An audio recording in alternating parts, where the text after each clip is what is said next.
Assalamualaikum warahmatullahi wabarakatuh. Perkenalkan, nama saya Erka Puspitasari, kelas 1A, Prodi D4 Akuntansi Manajerial dengan NIM 206510222. Di sini saya akan mengulang penjelasan materi pada topik 2, yaitu Sejarah dan Teori Perkembangan Manajemen. Sejarah dan Perkembangan Manajemen. Sejarah perkembangan manajemen tidak jauh berbeda dengan perkembangan manusia itu sendiri. Artinya, bahwa manajemen itu telah berlangsung sejak manusia itu berada di bumi ini, seiring dengan perkembangan dan tuntunan manusia untuk memenuhi kebutuhan hidupnya. Pada zaman purba atau zaman batu, manusia juga menggunakan keterampilan dan keahliannya untuk membuat alat-alat dari batu guna merealisasikan tujuan hidupnya. Manajemen kemudian berkembang sesuai dengan perkembangan keahlian serta pengetahuan dan keterampilan yang diperoleh oleh manusia itu. Pengetahuan serta teknologi iptek terus tumbuh dan berkembang. Pertumbuhan itu sekaligus juga mengembangkan keterampilan manajemen umat manusia. Ini ada tabel tentang sejarah perkembangan manajemen, bisa dilihat pada masa lalu dan dalam perkembangannya. Teori manajemen 1. Teori manajemen ilmiah. Gerakan manajemen ilmiah telah dimulai sekitar akhir abad yang lalu, di mana para insinyur Amerika Serikat dan Eropa mencari dan mengembangkan cara baru untuk mengelola suatu perusahaan. Beberapa variabel dalam manajemen ilmiah sebagai berikut. 1.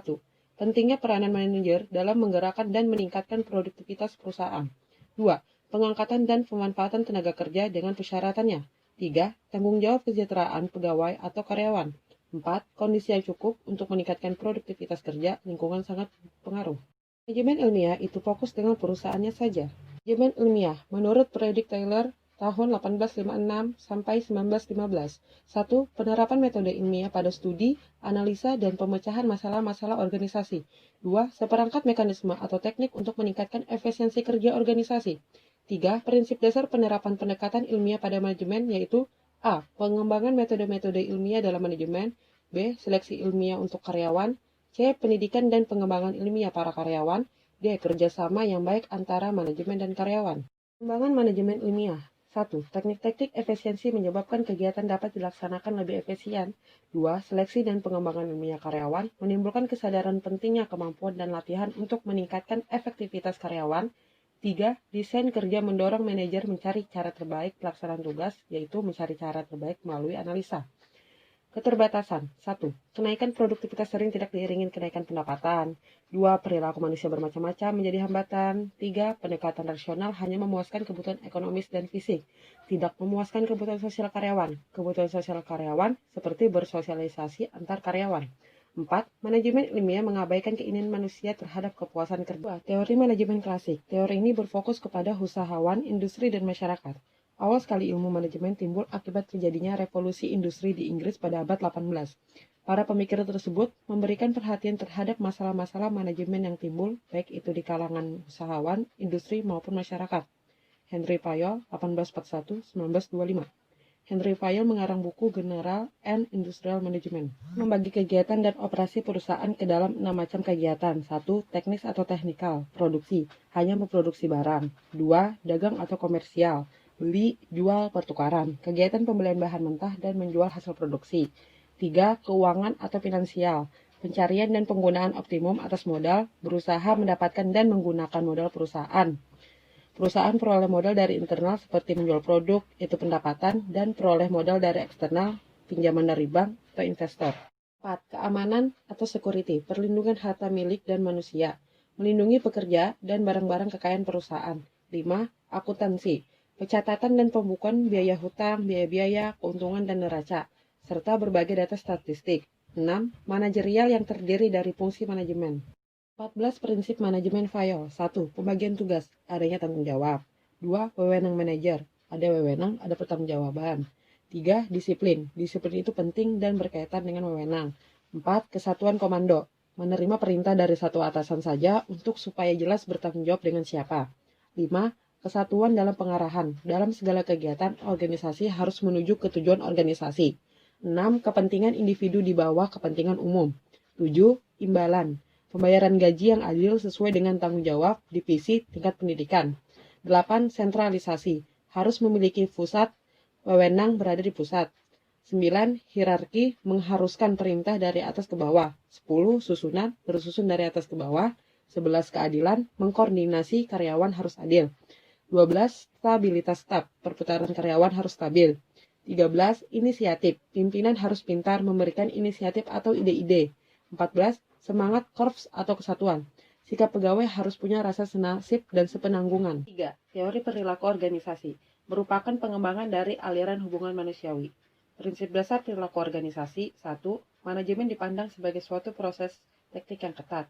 2. Manajemen harus sistematik dan pendekatan yang digunakan harus dengan pertimbangan hati-hati. 3. Organisasi sebagai suatu keseluruhan dan pendekatan manajemen individual untuk pengawasan harus sesuai situasi. 4. Pendekatan motivasional yang menghasilkan komitmen pekerja terhadap organisasi sangat dibutuhkan. Tokoh-tokoh perilaku organisasi. 1. Abraham Maslow, yaitu hierarki kebutuhan manusia. 2. Douglas MC Gregor, yaitu teori X dan Y. 3. Frederick Herzberg, yaitu teori motivasi higienis atau teori dua faktor. 4. Chris Agrius, yaitu teori kepribadian dan organisasi. 5. Robert Bloch and John Moulton, yaitu kisi-kisi manajerial. 6. Francis Schaeffer, yaitu sistem manajemen otoritatif partisipatif. 7. Fred Friedler, yaitu pendekatan kontingensi kepemimpinan. 8. Edgar Schein, yaitu dinamika kelompok dengan organisasi. Dalam organisasi, di sini saya akan menjelaskan tentang Douglas MC Gregor, yaitu teori X dan Y. Disebutkan bahwa X dan Y itu ada dua tipe manusia, yaitu X sebagai negatif dan Y sebagai positif. Jadi contohnya itu seperti kayak negatif itu disiplin saat diawasi. Kalau buat positifnya, dia berinisiatif, disiplin walaupun tidak diawasi, dan cenderung aktif. 4. Teori kuantitatif atau ilmu manajemen dibangun atas dasar manajemen ilmiah, ditandai dengan berkembangnya tim riset operasi dalam pemecahan masalah industri. Maksudnya, apabila ada masalah di perusahaan, perusahaan akan membuat sebuah tim riset dan melakukan pemecahan masalah melalui penelitian. Langkah-langkah pendekatan manajemen sains. 1. Perumusan masalah. 2. Penyusunan suatu model matematis. 3. Mendapatkan penyelesaian dari model. 4. Pengujian model dan hasil yang diharapkan dari model. 5. Penetapan pengawasan atas hasil-hasil. 6. Pelaksanaan hasil dalam kegiatan implementasi. Maksudnya itu dari penyusunan suatu model matematis itu bisa dibuat seperti contohnya EOQ, yaitu untuk pengendalian persediaan. Jadi kita tahu bagaimana kapan kita harus mesan, pada titik kapan gitu. Jadi jelas menggunakan model sistematis seperti itu. Analisis sistem. 1. Analisis sistem pada manajemen memandang organisasi sebagai suatu kesatuan yang terdiri dari bagian-bagian yang saling berhubungan. Contohnya itu seperti sub-subsistem itu dia saling berhubungan. 2. Sistem dapat diartikan sebagai kumpulan dari bagian-bagian yang saling berhubungan antara satu dengan yang lainnya dan secara bersama-sama mencapai tujuan tertentu. Jadi ada bagian-bagian dan mencapai satu tujuan yang sama. 3. Pendekatan sistem memberi manajer cara memandang organisasi sebagai suatu keseluruhan dan sebagai bagian dari lingkungan eksternal yang lebih luas. Lingkungan eksternal yang dimaksud adalah itu negaranya tersebut. 4. Sistem mencakup sistem-sistem umum maupun khusus dan analisis tertutup maupun terbuka. Inilah gambar bahwa manajemen sebagai suatu sistem. Di bagian lingkungan input ada sumber daya manusia, uang, material, teknologi, informasi. Di bagian lingkungan output ada barang dan jasa, dan di bagian manajemennya ada proses transportasi manajemen. Maksudnya itu, di lingkungan input itu, dia memproses transportasi manajemen dan menghasilkan barang dan jasa. Dan barang dan jasa itu menjadi umpan balik dari si lingkungan input itu. 5. Teori kontingensi. 1. Pendekatan kontingensi berusaha untuk menyesuaikan antara tanggapan manajerial dengan peluang dan permasalahan yang ada di dalam berbagai macam situasi. Maksudnya itu, kita bisa melihat peluang dengan permasalahan yang ada. Seperti pada saat pandemi ini, kita bisa melihat peluang seperti memulai bisnis hand sanitizer, disinfektan.